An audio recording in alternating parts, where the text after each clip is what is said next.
सातवां अध्याय चंड और मुंड का वध। ध्यान। मैं मातंगी देवी का ध्यान करता हूँ। वे रत्न जटित सिंहासन पर बैठकर पढ़ते हुए तोते का मधुर स्वर सुन रही हैं। उनके शरीर का रंग श्याम है। वे अपने एक पैर कमल पर रखे हुए हैं और माथे पर अर्धचंद्र धारण करती हैं। कलहार फूलों की माला पहने वीणा बजाती हैं। उनके अंग में कसी हुई चोली शोभा पा रही है। लाल रंग की साड़ी पहने हाथ में शंख युक्त पात्र लिए हुए हैं। उनके मुख पर मधु का हल्का हल्का नशा जान पड़ता है और ललाट में मेहंदी शोभा दे रही है। ऋषि बोले। इसके पश्चात शुंभ की आज्ञा पाकर वे चंड मुंड आदि दैत्य चतुरंगिनी सेना के साथ अस्त्र शस्त्रों से लेस हो चल दिए। फिर गिरिराज हिमालय के सुवर्ण में ऊंचे शिखर पर पहुंचकर उन्होंने सिंह पर विराजमान देवी को देखा। वे ही मंद मंद मुस्कुरा रही थीं। उन्हें देखकर दैत्य लोग तत्परता से पकड़ने का उद्योग करने लगे। किसी ने धनुष ताना, किसी ने तलवार संभाली और कुछ लोग देवी के पास आकर खड़े हो गए। तब अंबिका को उन शत्रुओं पर बड़ा क्रोध हुआ। उस समय क्रोध के कारण उनका मुख काला पड़ गया, ललाट में बोहें वक्र हो गई। तब वहां से तुरंत विकराल मुखी काली प्रकट हुई, जो तलवार और पाशा लिए हुए थी। विचित्र खटवांग धारण किए और चीते के चमड़े की साड़ी पहने नर मुंडों की माला से अलंकृत थी। उनके शरीर का मांस सूख गया था, केवल मात्र अस्थि पंजर शेष था, जिससे वे अत्यंत भयंकर जान पड़ती थी। उनका मुख विशाल था, जीभ लपलपाने के कारण वे और भी डरावनी प्रतीत होती थी। उनकी आंखें भीतर को धसी हुई थी और अंगारे के समान लाल थी। वे अपनी भयंकर गर्जना से संपूर्ण दिशाओं को गुंजा रही थी। बड़े बड़े दैत्यों का वध करती हुई वे कालिका देवी बड़े वेग से दैत्यों की उस सेना पर टूट पड़ी और उनका भक्षण करने लगी। वे पार्श्व रक्षकों, अंकुशधारी महावतों और योद्धाओं तथा घंटा सहित कितने ही हाथियों को एक ही हाथ से पकड़कर मुख ग्रास बना डालती थी।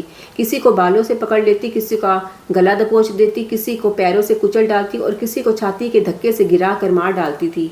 वे असुरों के फेंके हुए बड़े बड़े शस्त्र मुंह से पकड़ लेती और रोष से भरकर उनको दांतों से चकनाचूर कर डालती। काली ने बलवान एवं दुरात्मा दैत्यों की वह सारी सेना खत्म कर डाली, खा डाली और कितनों को मार भगाया। कोई तलवार के घाट उतारे गए, कोई खटवांग से पीटे गए और कितने ही असुर दांतों के अग्रभाग से कुचले जाकर मृत्यु को प्राप्त हुए।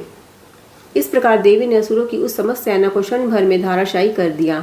यह देख चंड उन अत्यंत भयानक काली देवी की ओर दौड़ा तथा महादैत्य मुंड ने भी अत्यंत भयंकर बाणों की बौछार से तथा हजारों बार चलाए हुए चक्रों से उन भयानक नेत्रों वाली देवी को आवृत कर दिया। वे अनेकों चक्र देवी के मुख में समाते हुए ऐसे जान पड़े मानो सूर्य के बहुतेरे मंडल बादलों के उदर में प्रवेश कर रहे हों। तब भयंकर गर्जना करने वाली काली ने अत्यंत रोष से भरकर विकट अट्टहास किया। उस समय उनके विकराल मुख के भीतर कठिनता से देखे जा सकने वाले दांतों की प्रभा से वे अत्यंत उज्जवल दिखाई देती थी। सिंह पर से उठकर चंड पर हमला किया और उसके केश पकड़कर उसी तलवार से उसका मस्तक धड़ से अलग कर दिया।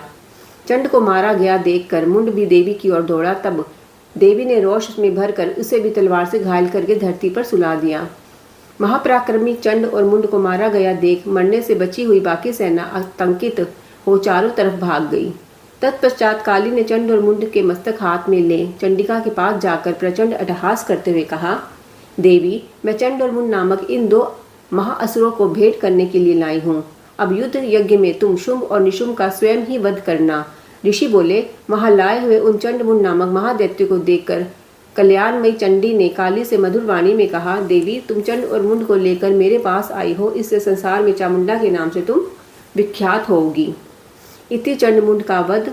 7वां अध्याय समाप्त।